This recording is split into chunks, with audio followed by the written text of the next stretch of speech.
Good evening and welcome to the 8th EMS Academy graduation. I'm very happy to have air conditioning in here this evening. I would like to welcome our soon-to-be graduates of the 8th EMS Academy to join me on the stage, please.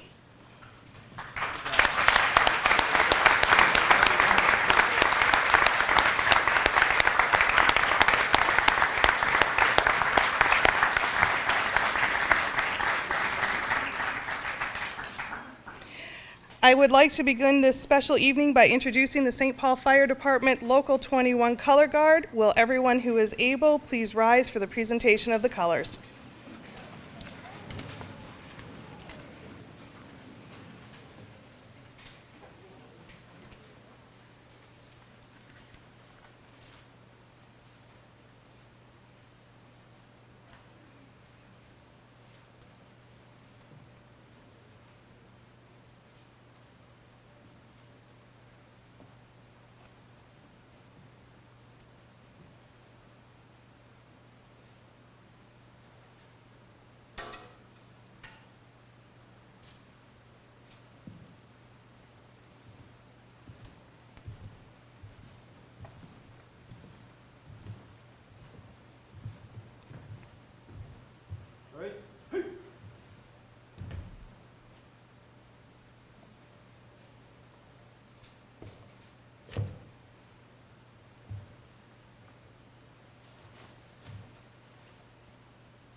Freeze it.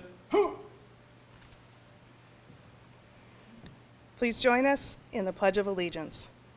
I pledge allegiance to the flag of the United States of America and to the republic for which it stands, one nation, under God, indivisible, with liberty and justice for all.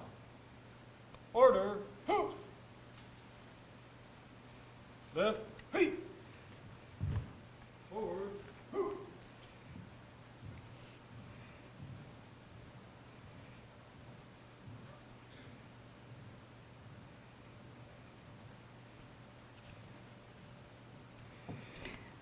Thank you, St. Paul Fire Department Local 21 Color Guard. Please take your seats.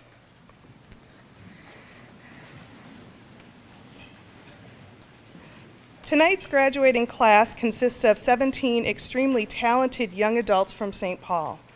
These individuals have spent the last 10 weeks learning what it takes to become an emergency medical technician.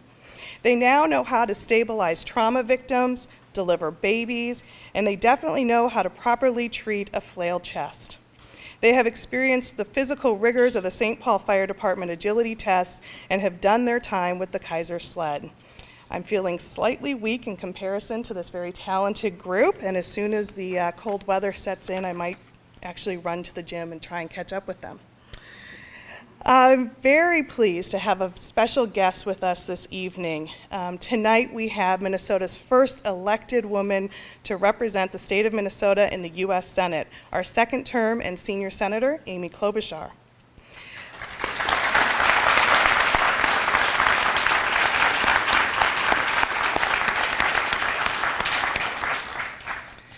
Senator Klobuchar is chair of the Joint Economic Committee and a strong advocate for middle-class families and Minnesota values on the critical issues facing our nation, from promoting long-term economic growth and job creation to bringing fiscal responsibility and accountability to Washington, as well as supporting our Minnesota businesses, workers, and farmers to developing homegrown energy.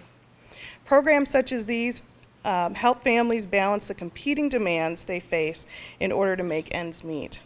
I would like to invite Senator Klobuchar to say a few words, and considering one of our students had the opportunity this summer to give our junior senator his blood pressure check, when time permits, we would like the opportunity to do the same for our senior senator. Senator Klobuchar. Thank you so much, Jesse. And I'm not trying to get out of the blood pressure check, but I'm going to have to leave to go to something in my neighborhood. But you guys should know that I have the lowest blood pressure in the United States Senate. Now, that isn't, that is not saying much, but it is just such an honor to be here. and to honor your hard work and your success as the newest graduates of St. Paul's Emergency Medical Services Academy. You might be the 8th class to graduate from this program, but it's all very clear you'll be first class when it comes to emergency responders. And it's also an honor to be here with all your friends and family. Deputy Mayor Paul Williams, right over here. I know that he'll tell you this, but Mayor Coleman had a sudden son emergency, not really emergency like your kind of emergency, like he had to move him into his dorm rooms. And the deputy mayor is an amazing guy. We actually used to be in a book club together where I don't think we read the book that much. So also Assistant Fire Chief Jim Smith, representatives from the St. Paul Emergency Medical Services, St. Paul Human Rights and Equal Economic Opportunity, St. Paul Parks and Recreation, and of course St. Paul Public Schools, and last but not least, Inver Hills Community College. I think we all know here how important colleges like Inver Hills are at this point in our education system, where more and more kids are looking at community colleges. My sister went to a community college. My dad went to a community college way up on the Iron Range, and it's a major part of our education system, and one that we actually want to see grow as we look at our needs in the next decades. I think we all know that few things are more humbling than picking up the pieces after an emergency like a fire or a natural disaster. And few people can appreciate the importance of this work the way our first responders can. In times of crisis, whether it's floods or fires or tornadoes, our first responders don't run away from the disaster. They run toward it. They run toward it to help their fellow citizens. During my 8 years as Hennepin County Attorney and now as Senator, I've seen firsthand how our state has the highest quality emergency response services in the nation. Time and time again, we have been honored for our responses to crises. And programs like the EMS Academy are one of the reasons why. St. Paul's leaders, like those here today, have recognized that the people we turn to in a crisis should reflect the society we live in, and that diversity makes a stronger workforce and makes our community a better place to live. So as you graduate today, I want to congratulate you. You are joining the ranks of a truly elite group of individuals, and you should all be enormously proud. So let's hear it for our graduates.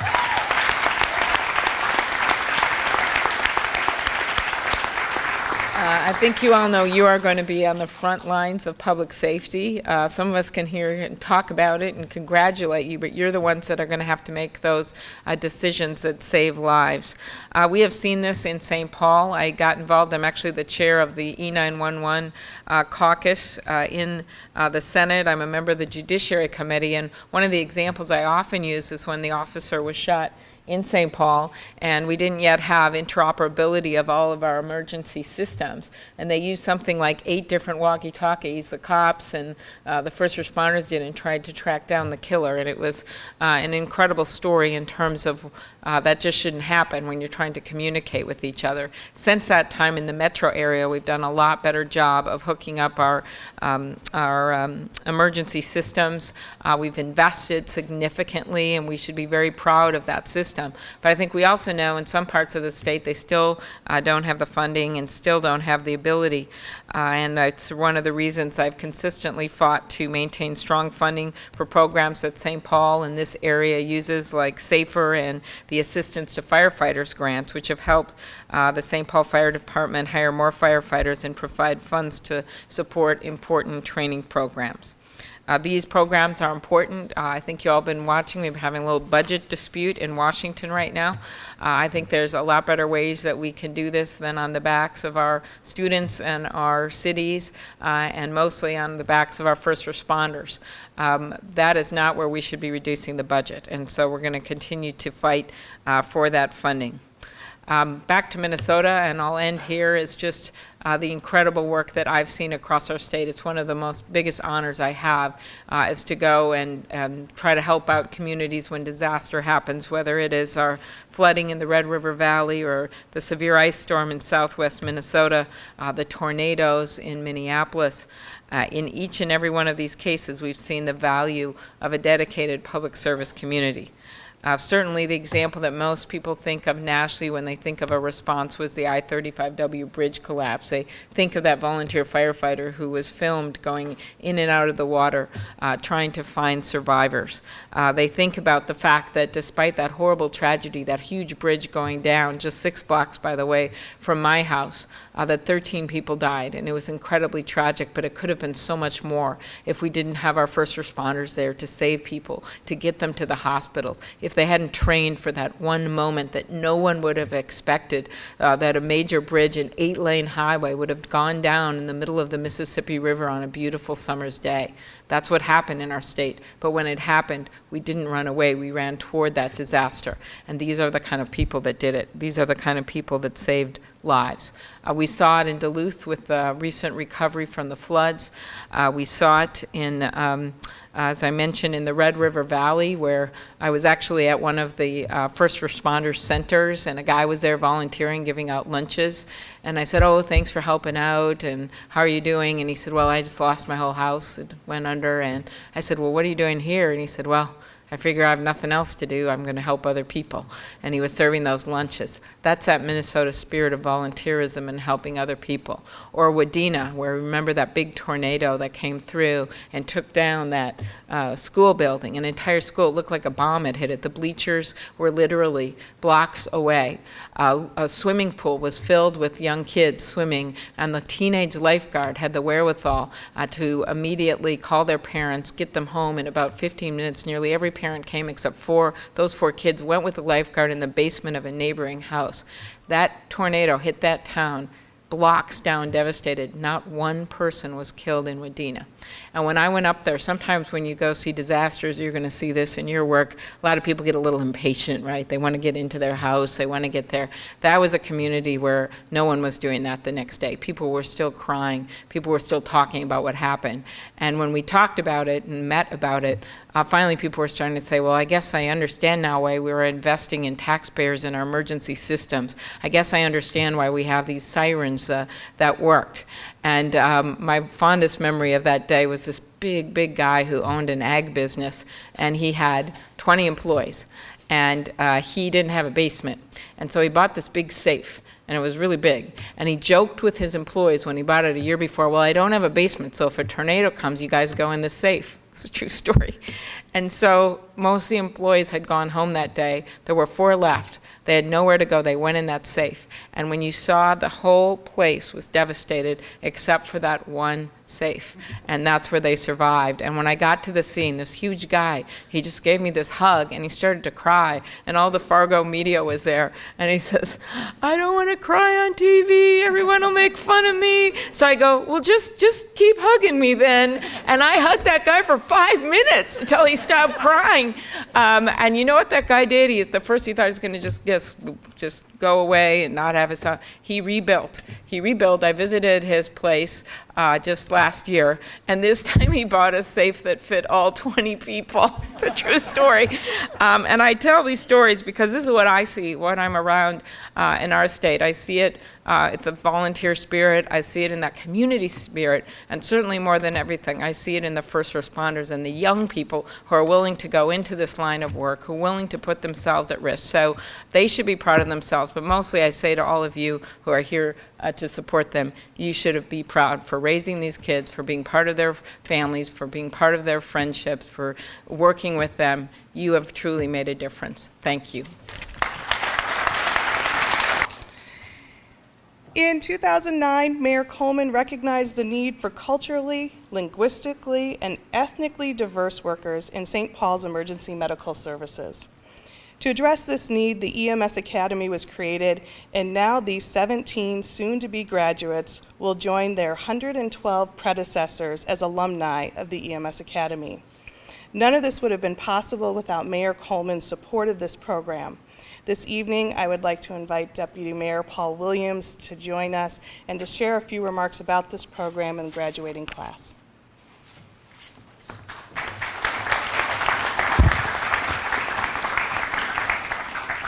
Thank you, Jesse, and welcome to all of you. Welcome on behalf of Mayor Coleman. As Senator Klobuchar referenced, Mayor Coleman was called into last-minute duty, and trust me, this is serious duty of moving his son into his first-year dorm room at the university, and in this heat, and as long as he's going to be at it, I can guarantee you, not only would he have wanted to be here because of the heat, but he also would want to be here because of how passionate he is about this program. He really does talk about this as one of the great achievements in city government in many years. So I bring you greetings on his behalf.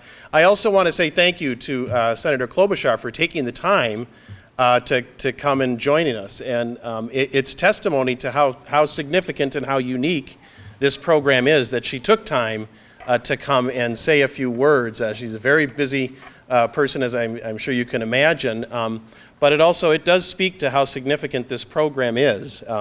I believe that this is the 8th class, and with completion of this class, we will have certified 129 EMTs, 17 in this class. And when you think about when you start something new and you start to build kind of a pipeline of folks, I want to say, I think my notes tell me that 94% of our alumni are currently employed. 63% of our alumni are working in a medically related field. Those are significant numbers. And when Mayor Coleman first pulled this initiative together and pulled the HERO department, the whole notion was, how do we pull together our commitment to diversity and inclusion, human rights, to representation in our community alongside of the business operations of the city. And so looking at our fire department as one area where we want to diversify our employee base, but also looking for ways to get young people into different fields that are relevant. And certainly the healthcare field is one of those areas there where there's great opportunity, but also what we seem to have found a real niche here where we're able to kind of combine several of these values and really make a difference. So I say thank you to all of you for making the commitment to go through this program. I also want to say thank you to the families. I know that this is an intensive 10 weeks or so of activity and training and all the support that you give to them. I know is very much appreciated and very much valued.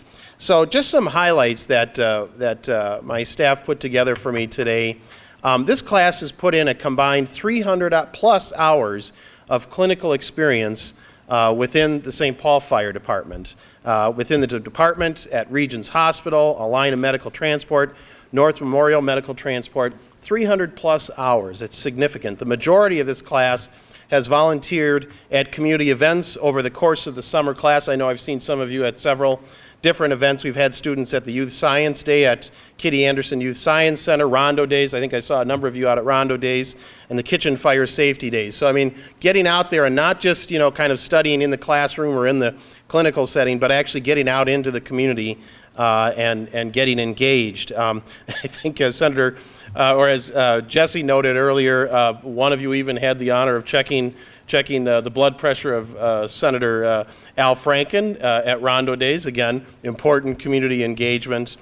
Students from this class have taught more than 100 citizens, mostly children and youth, throughout St. Paul how to perform CPR and how to recognize the symptoms of sudden cardiac arrest. So just a few highlights of what these folks have gone through. I think it's really remarkable. I do want you to know how important your work, as Senator Klobuchar said, how important your work is to all of us in the city, and not just in terms of helping us to build a potential pool of future firefighters, and not only in terms of the work that you will do saving lives and interacting out in the community in critical situations, but just in terms of building out the workforce. If you look at the demographics of the future workforce, you'll actually see we're going to be in a shortage. We are desperate for every qualified, skilled worker we can get. And the fact that you all have made this commitment, the fact that we found a way to connect with you all is really critical. And so we are desperate for you to succeed. Our expectations for you are high. We expect you to do great things. We've invested in you. Your parents, your friends have invested in you. We expect great things, and we have every confidence that you're going to deliver. So just in closing, I just want to say thank you. Senator Klobuchar noted a number of the different partners. Inver Hills has just been fantastic to work with.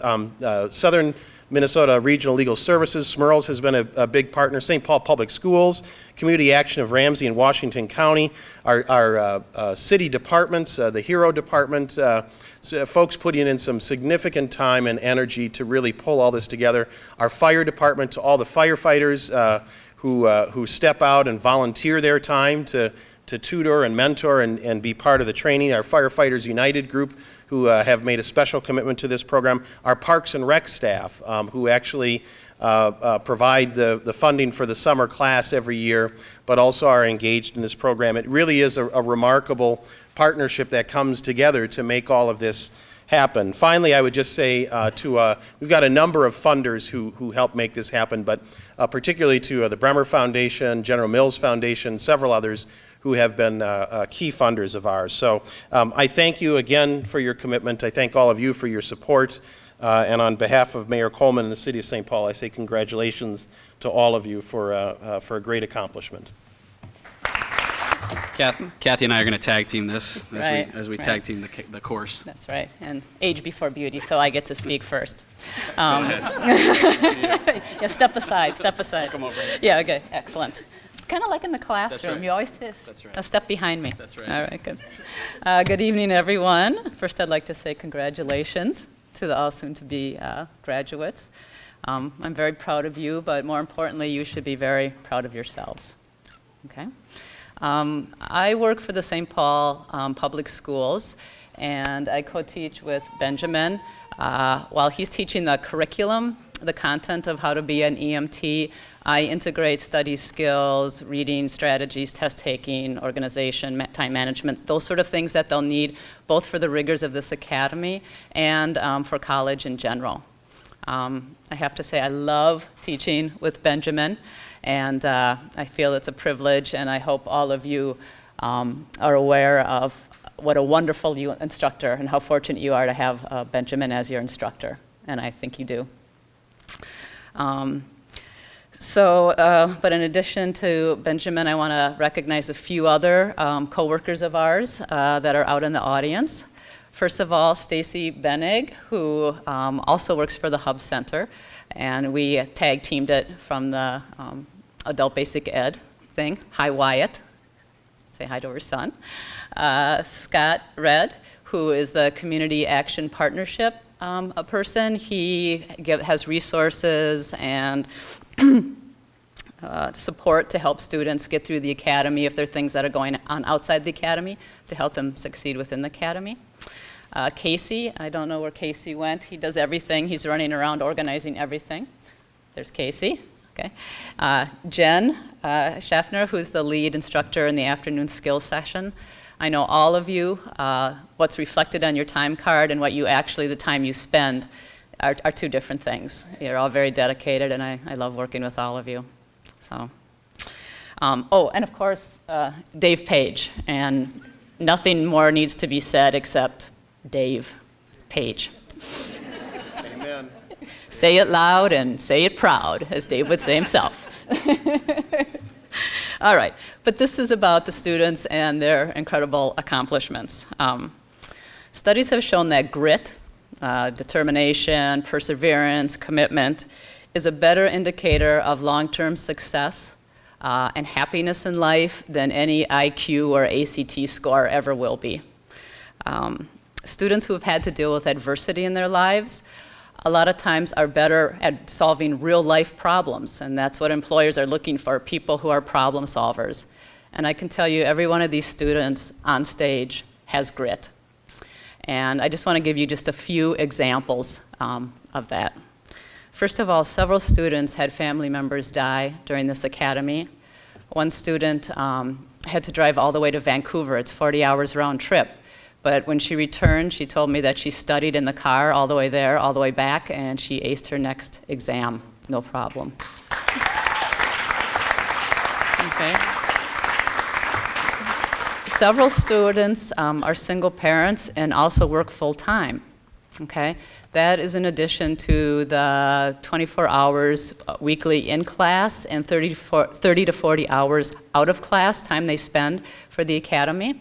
So I don't know when they sleep or even brush their teeth, so hats off to them.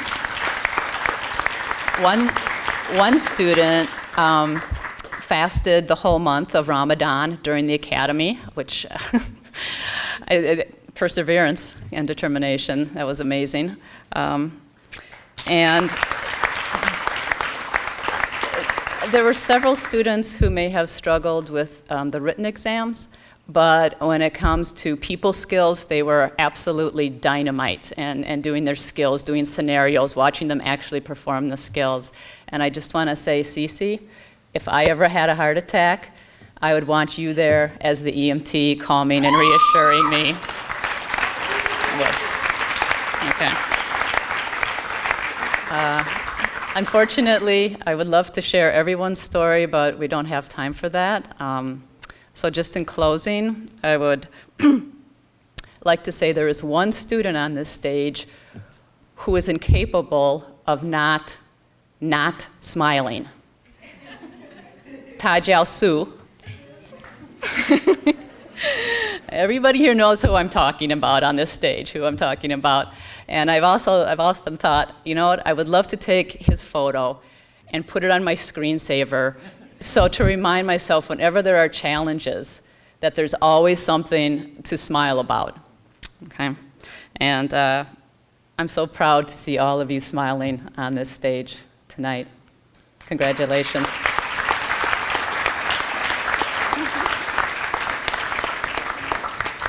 Good evening. My name is Benjamin Berkowitz. I've had the pleasure of being an Inver Hills EMS instructor since 2006, and I've been involved in several of these academies. And it's one of the highlights of my teaching year. It's one of the highlight assignments that I ever get asked to do. I'm honored and excited to be here tonight. And I'm extremely proud of the candidates that are sitting here before you.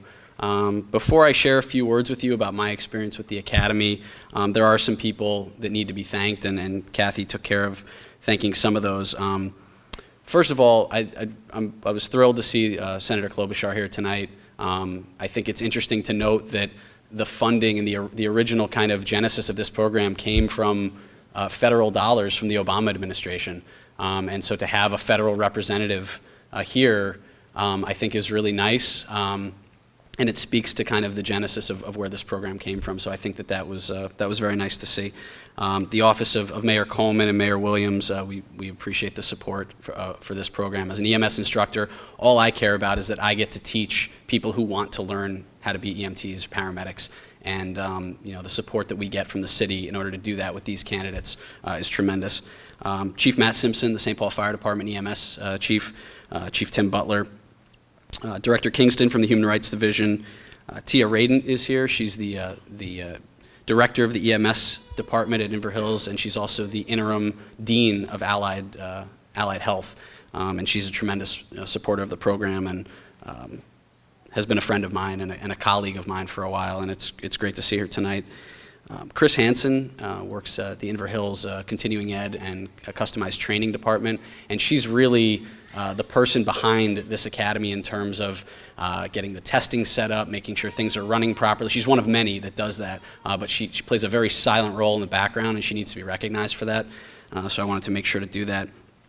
As Kathy said, Casey Keys, who's the program director of the EMS Academy, keeps the whole engine running very smoothly. I think he's transitioned out of time cards now, but for a while he was doing time cards and just all the things that aren't really pleasant or fun to deal with. Kathy and I get to have fun. We get to stand up in front of the class and teach them and do scenarios with them and take them to the fire tower. And I mean, all these things that are fun, but the program takes a lot of serious work behind the scenes, and there are a lot of serious people that are doing that work. So thank you, Casey, as well. Trenton Henspeter's here. He does a lot of that same kind of behind-the-scenes work. If someone is hurt on the job, Trenton is able to kind of coordinate with Youth Job Corps in the city to make sure they're taken care of. He and I have worked together on things like that, and he's been a great support. Thank you. Scott Redd, as Casey mentioned, I can't say enough about Scott and the role that he plays. You know, as the candidates know, I'm a very blunt, direct person, so let's be honest about what we're dealing with here. We're dealing with a program that is geared towards students with low income, okay, and underprivileged candidates, okay, people that don't have access to all of the same things that maybe, you know, other people do. And Scott's role in this program, when we have a student that comes in that hasn't eaten in 2 days, okay, or who's been evicted from their house, or doesn't have a method of transportation to get to the program that they want to work at, okay? Scott's role in helping to coordinate things like that and serving as a social worker in those settings is tremendously important.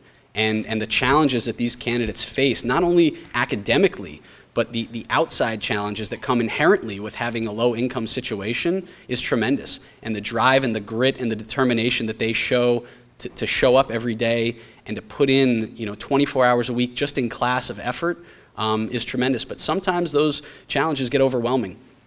And to have someone like Scott there to help facilitate, to get someone a bus pass or to work, you know, to get someone involved in the food stamp program, whatever we need to do to help these candidates get through. And I just can't say enough about Scott and his role in general, so thank you. Yeah, I think we should.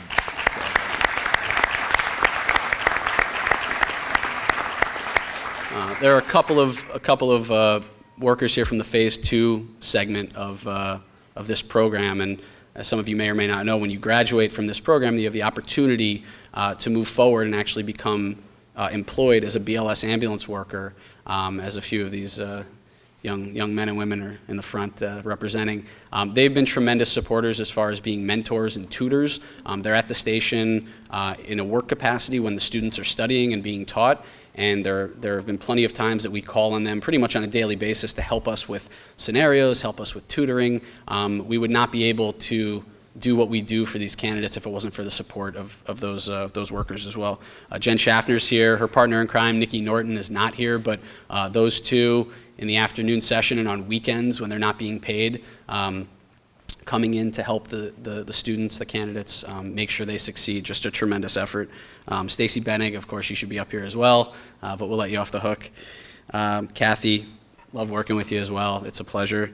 And Dave Page, he's basically the lead instructor and the BLS supervisor. He's been my mentor since he was my paramedic instructor. He's been a coworker of mine, both on the ambulance and at the college. And he's really wonderful, and it's great to work with him. And the effort that he puts forward to making this whole thing run is just beyond what I could express up here. So thank you. I want to talk a little bit about the opportunity that these students have received to be here and what it means and what it doesn't mean. I'm so happy to see family and friends here of these students because I told them from the beginning, and we all told them from the beginning, that they were going to need your support, whether it's because they had to leave a child with someone while they studied, whether it was because they had to quit a better paying job to take this job in order to make this work in the long run, and there might be some financial sacrifices, but whatever it was, you guys kind of shared in that, that burden, that stress, and that sacrifice for the last 10 weeks. So I'm so happy to see you here. I can tell you that the blood, sweat, and tears that they've put into these last few months, I told them from the start, sometimes the only thing that was going to get them through that was the vision of them sitting here with you guys here to support them and to cheer them on and to applaud them. So to see you all here to support them now makes me very happy, and I know it fulfills a very serious and challenging goal that they all just faced this summer. So thank you very much for being here. There are rumblings in the community about what this program is and what it isn't, and although this isn't the proper stage to launch a full-scale defense of what we do here, I do think it's important to understand what it is that they've just achieved and what we're celebrating and what we're not celebrating.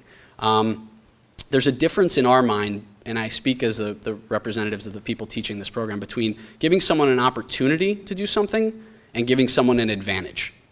To us, those are two very different things, okay? When you give someone an opportunity to do something, which is what we see this program as, you're bringing someone the chance to achieve at the same level with the same standards that we require of other people, okay? But to maybe a group of people that wouldn't otherwise be exposed to this line of work or these opportunities, okay?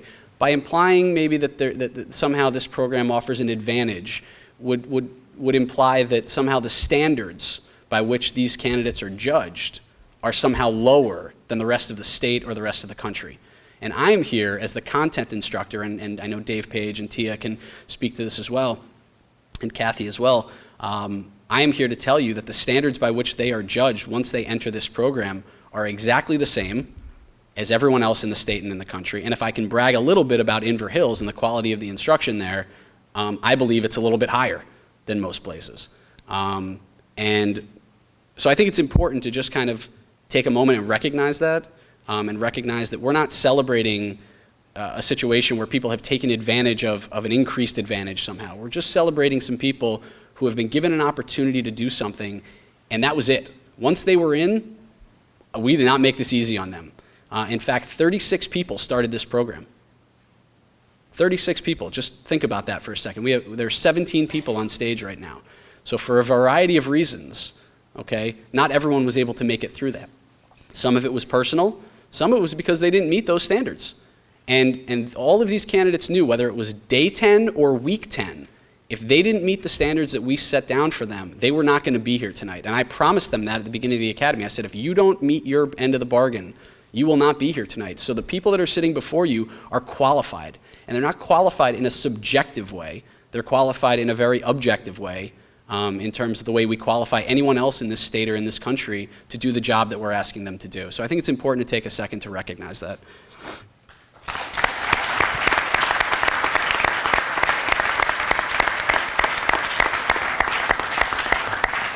And you know, for anyone who's out there, and I'm sure there aren't too many here because you guys are all supporters of the people on stage, but if that argument doesn't work for people, just keep this in mind. The goal of this program really at the end of the day is not to serve the 17 people that are on stage right now. It's to serve the 150 of you that are out there in the crowd who are citizens of St. Paul and citizens of the state. So our goal is to create a workforce that's representative, as Senator Klobuchar said, of the people who pay our salaries. And so really at the end of the day, you know, us giving them the opportunity to do this work is really just a way for us to serve the community and serve the people who live in the city of St. Paul. So, you know, I think a lot gets lost when these are the ones who have the opportunity, you know, they get the training, they get the certificate, and everyone kind of forgets about the second part, which is they're taking that training and they're bringing it back to the community. So when, you know, a community member who's Hmong calls 911 and wants to have someone there who is understanding of the customs, right, that they're comfortable with, that there's a better chance that there's going to be someone there to do that. And all of us as EMS providers should work on being culturally sensitive, but to actually have someone from that culture and be representative of that community is crucial. And that's really what this is about. It's about serving you. It's not really about serving them at all. They're here to serve you. So I want to take one last opportunity and just mention that of the 17 people sitting up here today, 6 of them in the last week since they took their final exam have already registered for and taken the National Registry exam to become an EMT. And for those of you that aren't aware of how this program works, taking this course, this academy, does not certify you as an EMT. It makes you eligible to test to become an EMT. 6 of the 17 up here have scheduled, have taken, and have now passed that exam. So we have a 100% pass rate going right now, and there are 6 students up here right now who are already nationally registered EMT basics. So.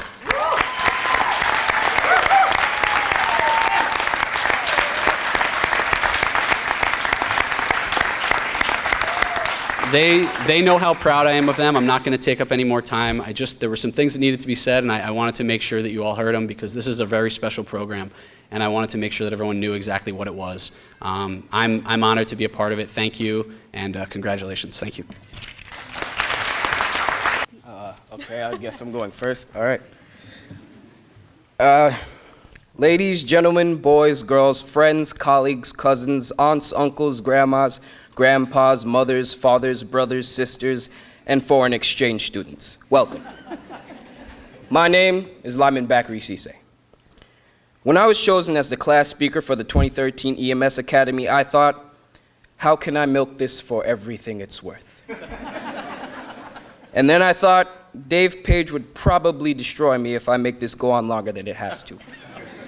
So I'm going to make this brief.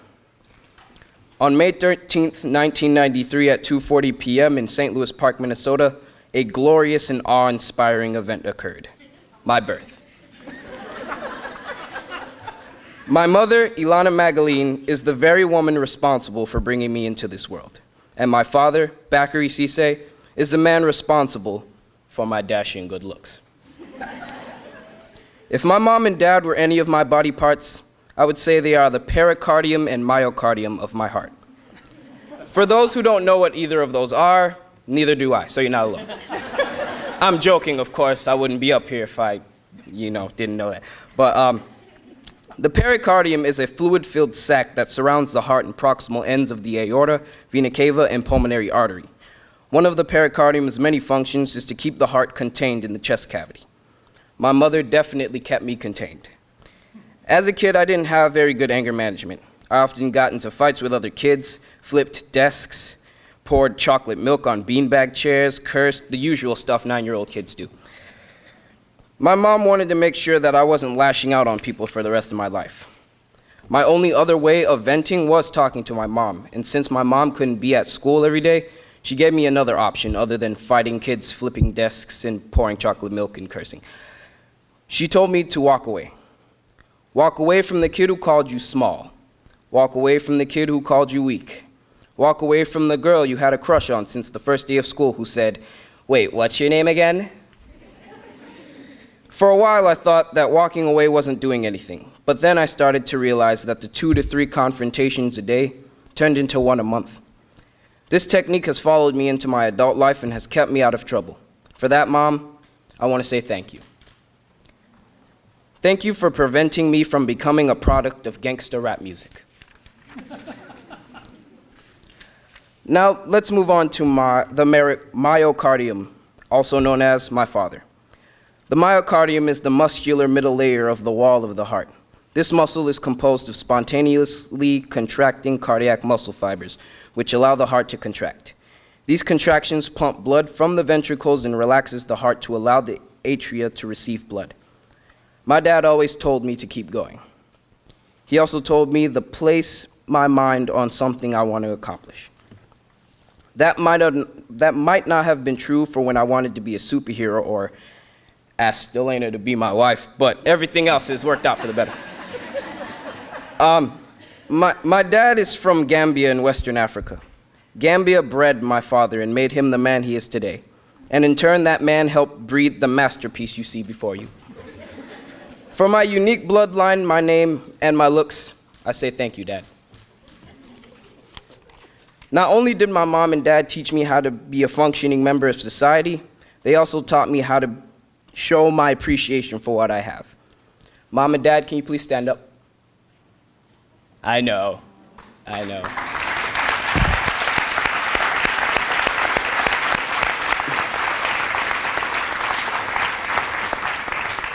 My mom and dad aren't the only people I need to thank. I have a few more thank yous and body parts to assign, so bear with me. To my Aunt Caroline, you are my vena cava. You are responsible for bringing deoxygenated blood from the body into the right atrium.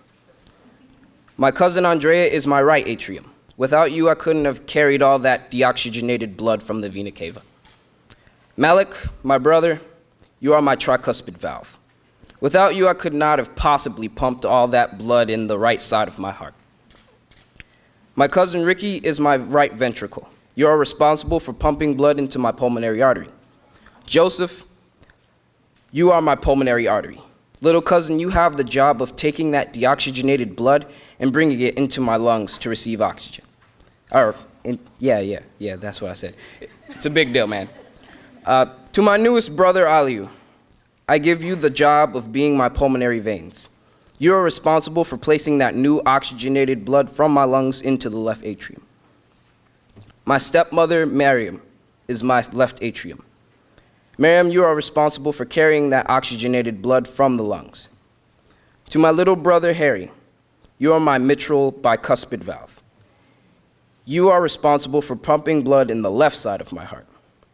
My grandfather is the strongest part of my heart, my left ventricle. You pump blood strong enough to get into my aorta and throughout my circulation. Grandma, you are my aorta. You distribute blood throughout the entire body. And to my best friend, Janelle, you are my blood. I consider you and Andrea my sisters. To all my family, I want to say thank you from the apex of my heart. Now let's move on to my classmates. You guys are my bones, I guess. I don't know. I couldn't come up with anything, so I just said you were my bones, so don't get mad. So, yeah. And to my instructors, you are my very brain. Everything in my head right now is EMS stuff. I have nothing left. Like, last week I had to remind myself I had to breathe because I was thinking about what if they're in, like, how do I hold C-spine? Like, how do I do that? So, I thank you guys. And that's about it, so.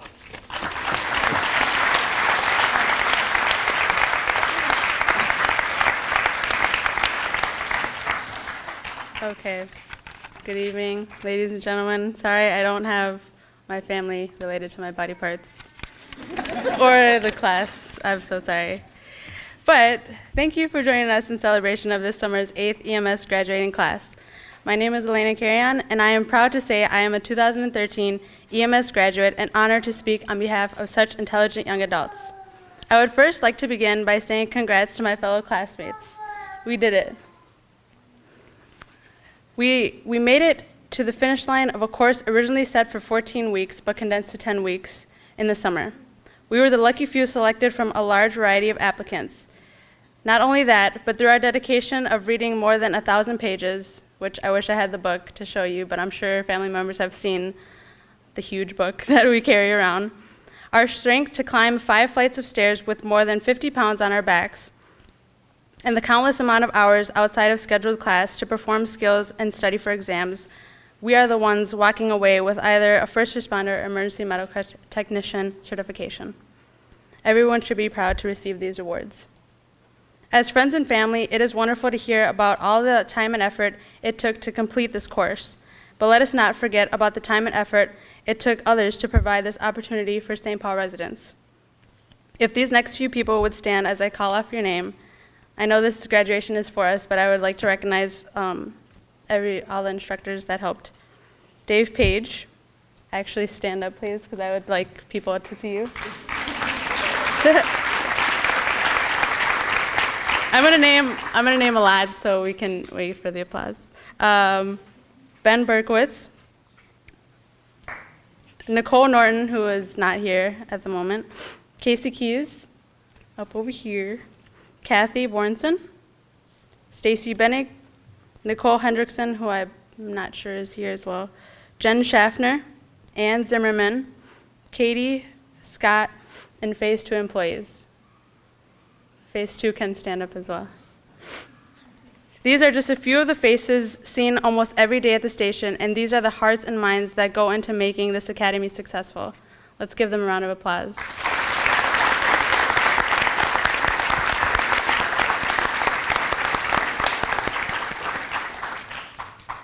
I would also like to thank others who have worked behind the scene to support minorities in the community and assist young adults in pursuing a career in St. Paul through this EMS Academy, allowing us students to shadow 10-hour shifts at Region's emergency room and ride along BLS and ALS units.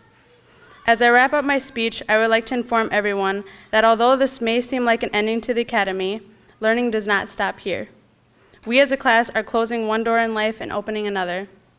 Through blood, sweat, and tears, we have grown to be an EMS family. No matter where our paths may take us as we pursue higher education to become paramedics, doctors, firefighters, police officers, or any profession that may be, we all can reflect back on the first step we took into Station 51 doors, and that is realizing that that was only the beginning to endless possibilities. Thank you. Would you like to see your students get their certificates? Yes. So would I. Congratulations. I'm glad you're students of ours. Continue your education. Thank your family members for their support. Thank you for thanking your teachers, because without them this wouldn't have happened. Thank you to the city for being a phenomenal partner, Parks and Rec for having the money and the wherewithal to make this happen. I want to thank all the folks at our college that behind the scenes and in front of the scenes to make this work. Thank to all the people that support this, because obviously without all these people making this happen, these people wouldn't be sitting here and they wouldn't be helping you in the future. Let's get on with it. Congratulations. We're having Nak read the names because she is great. So, but we have to read her name first. So, Nak Bui.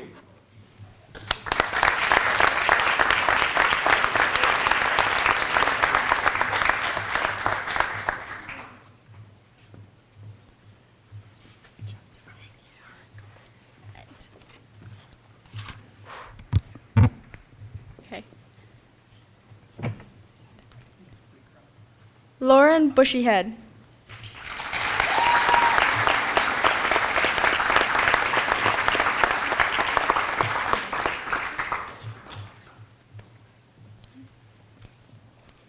Elena Carrion.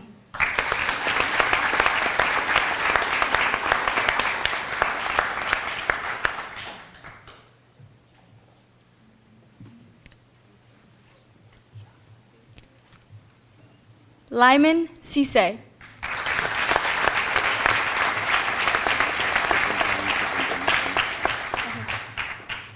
Kamisha Collins.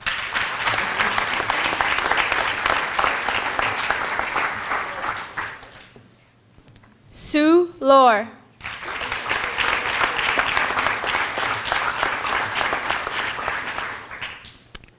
Kayla Ludden.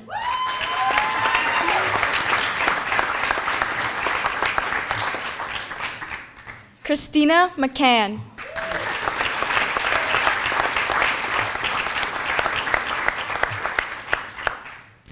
Zachary Nelson.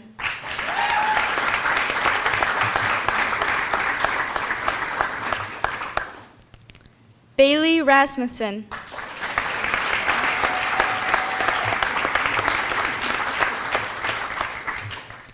Sierra Sparkman.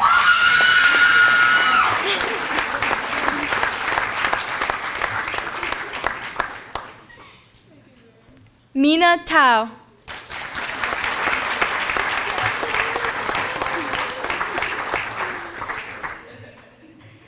Yi Vang.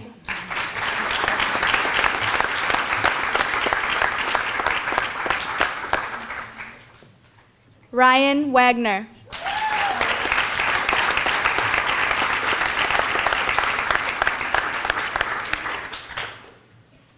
Abdi Warsame.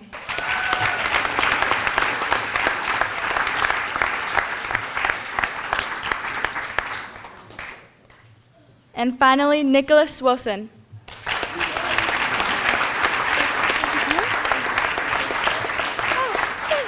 right. One more. Sorry. Gomang Lee.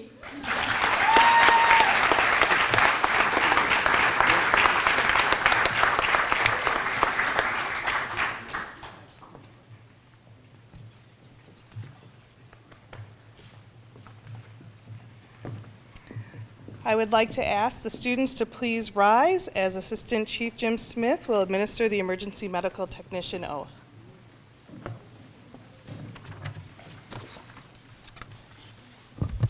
Thank you and welcome, everyone. As you can see, I'm flying with a bad wing. I'd like to tell you that it was because I climbed a ladder on a burning building and rescued 2 young children, but I can't. It was actually 3 young children. And just to get a little more sympathy, I went back up and grabbed 2 puppies and a small gerbil named Sparky. So,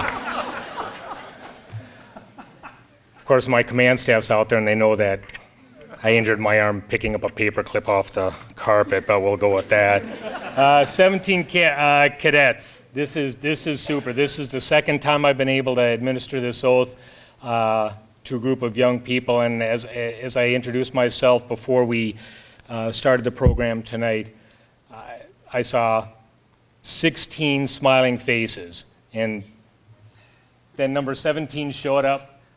And now he's smiling, so we got 17 smiling faces.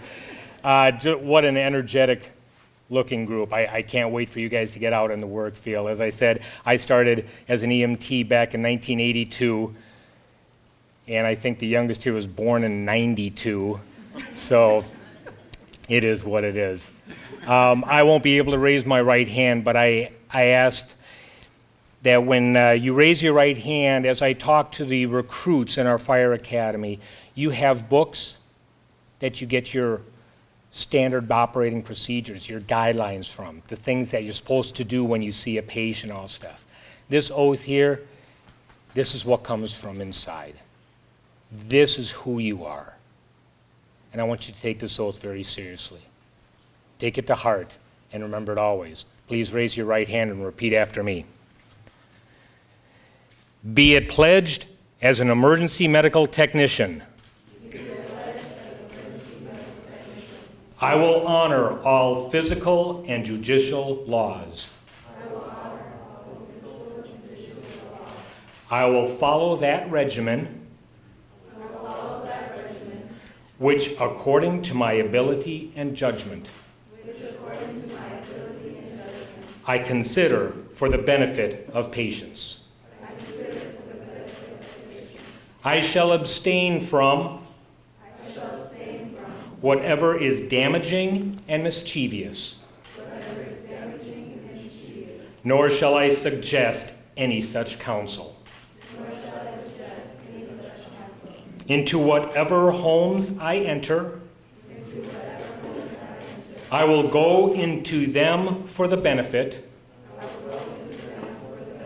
of only the sick and injured, never revealing what I see or hear in the lives of men and women, unless required by law. I shall also share my medical knowledge with those who may benefit from what I have learned.